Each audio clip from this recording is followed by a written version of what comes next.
राष्ट्रीय अध्यक्ष जी 2 बार आ गए। माननीय सभापति महोदय, भारत सरकार ने जो सहायता हिमाचल प्रदेश को दी है, चाहे वो 180 करोड़ हो, दूसरी बार 180 करोड़ हो, 190 करोड़ हो, चाहे 200 करोड़ एनडीआरएफ का हो, चाहे यहां पर 6000 मकान बनाने की बात हो। विक्रमादित्य जी, ये जो पीएमजीएसवाई फेज 3 है, ये भी किसी समय श्री अटल बिहारी वाजपेयी जी ने देश के लिए शुरू किया था। अरे पुरानी बातों को याद तो किया करो। मुझे पता है कि आपके पास फाइलें बड़ी कम आती हैं, मुझे पता है। तो मैं ये कहना चाहता हूं सड़कों की हालत को ठीक करिए, ये मैं निवेदन करना चाहता हूं।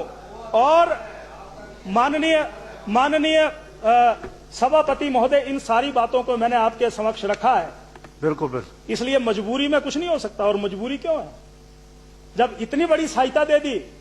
मैं कह रहा हूं कि ये जो बांध है, इनको नोटिस दो। सीएसआर से कहो कि हम हिमाचल प्रदेश में बाढ़ पीड़ितों को घर बनाना चाहते हैं।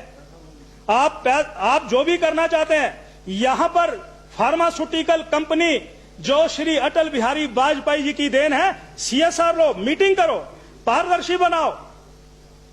पारदर्शी बनाओ और सीएसआर राशि लेने के बाद हिमाचल प्रदेश के लोगों के लिए लगाओ। और एक निवेदन और करना चाहता हूं, जितना पैसा आपदा राहत कोष में आया है और कितना पैसा आपने हिमाचल प्रदेश में बांटा है और आपने विभागों को दिया है, अगर उसकी कॉपी सभा पटल पर आप रख देंगे तो हम आपके आभारी हैं। हम कोई शक और शंका नहीं कर रहे हैं, पर हमें सिर्फ जानकारी दे दीजिए। और आप अपना जो पंचायती राज विभाग है ना, उसको ठीक ढंग से चलाओ। उसका दवाला निकल गया है। हर चीज आप मुख्यमंत्री जी के ऊपर मत छोड़ा करो। आपको मंत्री बना दिया है। तो मैं सिर्फ ये कहना चाहता हूं, इन सारी बातों का आप ध्यान रखिए। धन्यवाद। और माननीय सभापति महोदय, ये जो राष्ट्रीय आपदा की बात आ रही है, क्यों आपदा, यहां पर श्री जयराम जी ने बात बड़े विस्तार से रखी है। ये कोई कानूनन मजबूरी है? ये नियम क्या कहता है?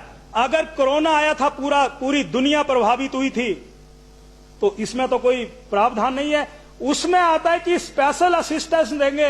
वो केंद्र सरकार जो है हिमाचल प्रदेश को असिस्टेंस दे रही है।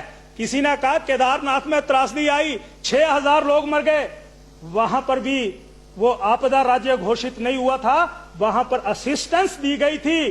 ये आपके ध्यान में हम लाना चाहते हैं। इसलिए इन सारी बातों का आप ध्यान रखिए। और ये पहली बार नहीं हुआ है। 1991 में क्या हुआ था, तब मैं और आप यूनिवर्सिटी में थे। वहां पर सतलुज घाटी में सोल्डन खट पर क्या हुआ था,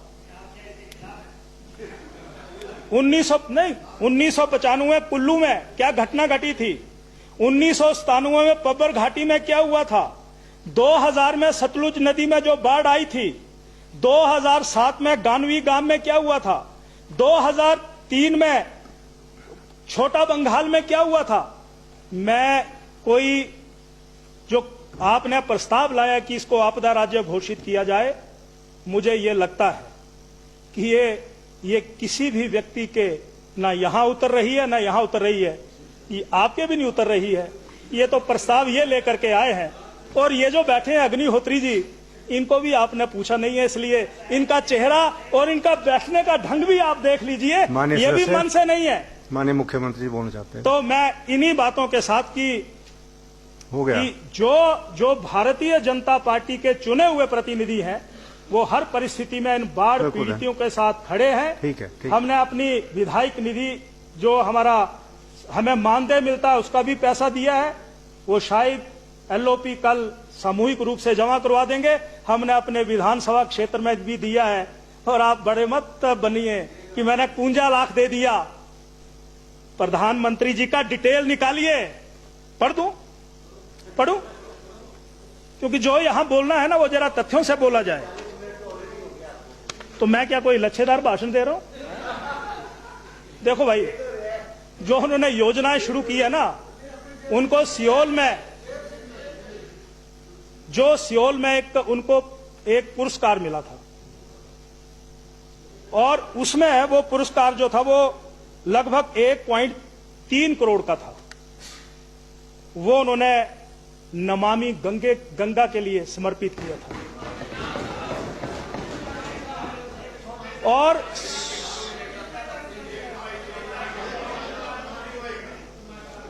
अपनी माननीय प्रधानमंत्री जी जब मुख्यमंत्री थे, जो वो अपने मानदेय से पैसे बचाते थे, वो पैसे वो जरूरतमंद जो उनके सेक्रेटरिएट में कर्मचारी काम करते थे, उनके बच्चों की पढ़ाई के ऊपर लगाते थे।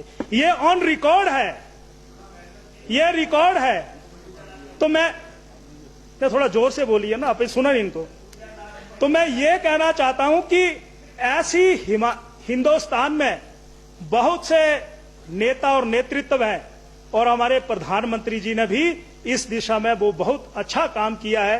आपने भी अच्छा प्रयास किया, पर जरा ऑडिट रिपोर्ट ठीक निकाल करके रखना, क्योंकि जब हम नॉमिनेशन के समय नॉमिनेशन भरते हैं, वो ऑडिट के साथ भी ठीक रहना चाहिए। कहीं ऐसा ना हो कि विधानसभा का सत्र था तो चलो कुछ ना कुछ जल्दी कर देते हैं, जल्दी बोल देते हैं। मुकेश जी, आपने तो नहीं बुरा दिए, जल्दी में काम भी।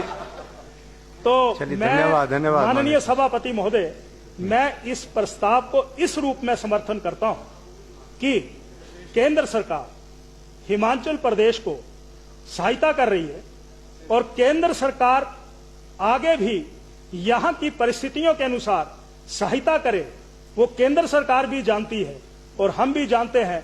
पर ये कोई पैकेज की बात यहां से बार बार आ रही है, चेक की बात आ रही है, ये मेरे गले नहीं उतर रहा है। इसलिए आप हिमाचल प्रदेश के लोगों के जो इस बाढ़ पीड़ित के रूप में अपनी जिंदगी बसर कर रहे हैं, और सुलह विधानसभा क्षेत्र में, चाहे वो परमार नगर है, चाहे गरथोली है, चाहे वो बछवाई है, चाहे मंत्री जी का कोटला इलाका है, चाहे वो मंड का इलाका है, कृपया करके ठीक है, वहां के लिए भी अपना जो है उस पूंजी का जो मुंह है वो खोल दें। ये मैं निवेदन करना चाहता हूं। धन्यवाद।